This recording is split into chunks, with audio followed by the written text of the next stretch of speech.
Praise the Lord, purihin ang Panginoon sa pangalan ng ating Panginoong Jesucristo at sa pangalan po ng buong JIL family at namin ni Sister Dory and of course ng Bangon Pilipinas Movement. Buong puso pong pinapabot ko sa Jesus Our Good Shepherd Global Outreach ang taos-pusong pagbati. Happy, victorious, blessed 13th anniversary sa inyong great ministry headed by Pastor Jobito Obet Tamayo at ang kanyang buting may bahay, si Sister Cynthia Tamayo. Oh, by the way, happy, victorious, blessed birthday, Sister Cynthia. Alam nyo, mga kapatid sa Panginoon, kamanggagawa, sa basa ng Panginoon, how I wish that I should be with you personally.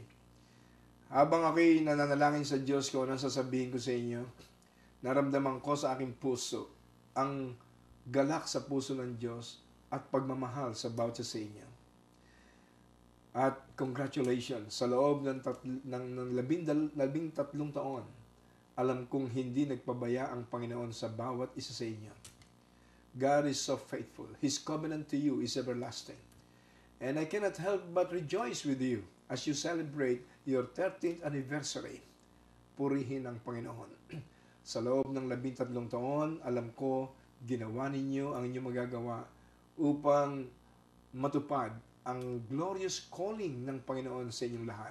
Sa pangunguna ng inyong leadership head na walang iba kundi si Pastor Obet Tamayo at ang kanyang butihing may bahay. Congratulations.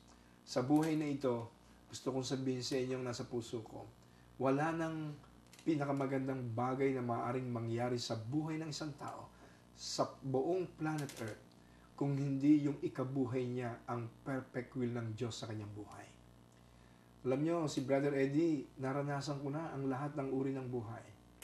18 years old ako, meron akong San Juan furniture sa harapan ng palengke ng San Juan Rizal. Lahat ng klase, mayaman, mahirap, naging kaibigan ko.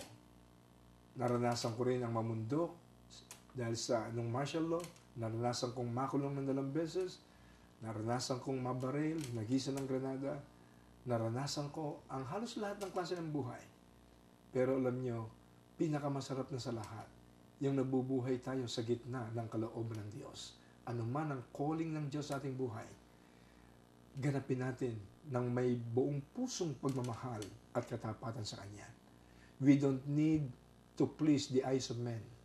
What we need is to please the eyes of God. At ako'y natutuwa at nanatili kayong matapat sa ministeryong ipinagkatiwala sa inyo ng Diyos. Naalala kong bigla yung Revelation 3:5. Mapala daw yung mga mapagtagumpay hanggang sa huli.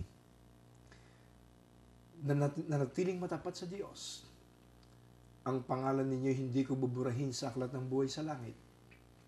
At dadamitan ko kayo ng puting damit. Iharap ko kayo sa aking Ama at sa aming mga anghel. Revelation 3:5.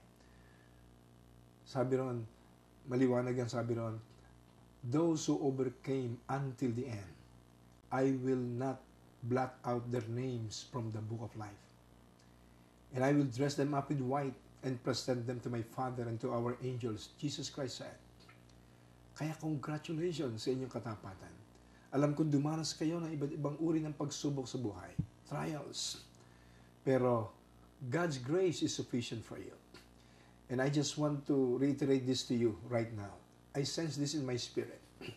The good things that God has begun in your life, in your church, in your ministry, God will finish them to completion until the day of the Lord with greater glory than the former house. Ito ang naramdaman kong bigyan din sa inyo, mga glorious leaders, workers, pastors, and members, and supporters, even guests and friends of this great ministry, Jesus Our Good Shepherd Global Outreach Ministry. Kaya, carry on the good fight of faith. Carry on the good fight of faith. At naalala ko yung sabi doon sa Book of Haggai, the glory of the latter house will be greater than the former house. Meron lang akong nais na iwanan sa inyo. Ito hindi alam ko minsan ng maraming mga tao. Kristiyano man, akala nila lahat ng tao sa eternity pantay-pantay ang kalagayan sa buhay. Sa eternity, sa mga binili ng dugo ni Jesus, lahat ay saved from the fires of hell. Because for by faith, or by grace, we are all saved by faith. Through faith. It is not of ourselves. It is God's gift. It's not of our works, lest anyone should boast. Ephesians chapter 2, verse 8. And verse 9. Pero alam po natin na doon sa eternity, the quality of our life in eternity depends on the quality of our dedication, of our services, commitment, obedience rendered to our God here in our earthly ministry. Tama, doon po sa langit, doon sa tinatawag na eternal life, lahat tayo'y saved from the fires of hell. Pero yun hong tinatawag na position of responsibility and authority na magsisimula sa millennial reign hanggang sa beyond the white throne judgment sa eternity. Nakadepende ho yung ating quality life doon sa langit, doon sa quality ng ating obedience sa Diyos dito sa lupa. Kaya congratulations sa inyong katapatan sa Panginoon. Congratulations, Pastor Robert, Pastora Cynthia, at sa lahat ng mga kapastoran at leaders and workers and members ng great ministry ng ipinagkatiwala ng Diyos sa inyo. Carry on the good fight of faith. I-develop natin, patuloy natin i-develop ang passionate love for God and passionate love for our country. Sapagkat madalas ko nga sinasabi ito, hindi ako naniniwala mayroong isang Kristiyanong nagsasabing nagmamahal sa Diyos, pero hindi naman nagmamahal sa bayan. Nakita natin ang buhay ni Nehemiah. He left the splendor of the palace of the king because of the burden and compassion that God planted in his heart in rebuilding the walls of Jerusalem, in healing and rebuilding His beloved nation. Wala pong inaasahan ng Diyos na magpupulfill ng glorious prophetic destiny ng Pilipinas kung hindi ang mga anak niyang binili ng dugo ni Jesus. Kaya magkaisa po tayo, panalangin natin ating bansa, mapulfill ang glorious prophetic vision sa Pilipinas, that the Philippines will eventually be changed and be transformed as a blessed nation of God and be the missionary sending country all over the world before Jesus comes back again.